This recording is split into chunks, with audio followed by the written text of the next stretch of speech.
এখন আগের তুলনায় কত পার্সেন্ট ভালো আছেন আপনি? আমি 100%ই ভালো এখন। 1 মাস ঔষধ খাওয়ার পরে এখন আমার যে শরীরের যে অবস্থা এরকম যদি থাকে তাইলে আমি মনে করি আমি সুস্থ, আর কোনো ডাক্তার দেখানোর দরকার নাই। আসসালামু আলাইকুম, আমি doctor ATM Rezaul Karim, গণস্বাস্থ্যতে cancer চিকিৎসক হিসেবে নিয়োজিত আছি। আপনাদের সামনে এমন একজন লোকের পরিচয় করে দিব যিনি গত মাসে আমাদের এখানে যে ট্রিটমেন্ট নেওয়া শুরু করছিল এবং উনি খুব হতাশ ছিল যে উনি সুস্থ হবে কিনা, বা খুব ভয়ানক একটা অবস্থা ছিল। আমাকে বারবার করে জিজ্ঞাসা করতেছিল উনি সুস্থ হয় কিনা বা আমাদের এখানে এমন পেশেন্ট সুস্থ হয় কিনা। তো আজকে আমি পেশেন্ট দেখতেছিলাম, অনেকের মাঝখানে উনি এসে দাঁড়ায় ছিল, আমাকেই দেখাবে। সেই সুবাদে ওনার সাথে দেখে আমি মনে পড়ে গেল ওনার সাথে গত মাসে আমার কথা হয়েছিল। তা আমরা ওনার সাথে একটু পরিচয় হয়নি। যে ভাই, আপনার নাম? মোহাম্মদ মহসিন মিয়া। আপনার গ্রামের বাড়ি কোথায়? আমার বাড়ি বরগুনা জেলা, বরগুনা সদর।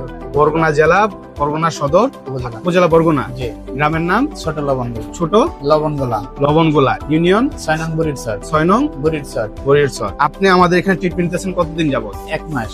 1 মাস ট্রিটমেন্ট নিয়েছেন, আজকে আসছেন দ্বিতীয় মাসে ওষুধ নিতে। জি। 1 মাস ওষুধ খাওয়ার পর আপনার অনুভূতি কি? আমি এর আগে আরো 1 বছর বাইরে চিকিৎসা নিয়েছি, কিন্তু শেষে আমি ভাবছি সুস্থ হব না, এবং আমার রিপোর্টের অবস্থা ওইরকমই ছিল। কিন্তু এই 1 মাস ঔষধ খাওয়ার পর এখন আমার যে শরীরের যে অবস্থা এরকম যদি থাকে তাইলে আমি মনে করি আমি সুস্থ, আর কোনো ডাক্তার দেখানোর দরকার নাই। আচ্ছা, আপনি যে অবস্থায় ছিলেন গত মাসে আসলে একেবারে দুর্বল একটা অবস্থা, শরীরে শক্তি পাইতেছিলাম, বারবার এখানে শুয়ে পড়তেছিলেন, একটা অবস্থায় ছিলেন। এখন আগের তুলনায় কত পার্সেন্ট ভালো আছেন আপনি? আমি 100%ই ভালো এখন যদি বলি, কিন্তু আর এখন আপনাদের এখানে 4 মাস ঔষধ খাইতে হয় এই কারণে আসছি। আর আচ্ছা, নাইলে এখন যে অবস্থা আমি এরকম থাকলেই হয়। আলহামদুলিল্লাহ, আল্লাহর কাছে অনেক শুকরিয়া। 4 মাস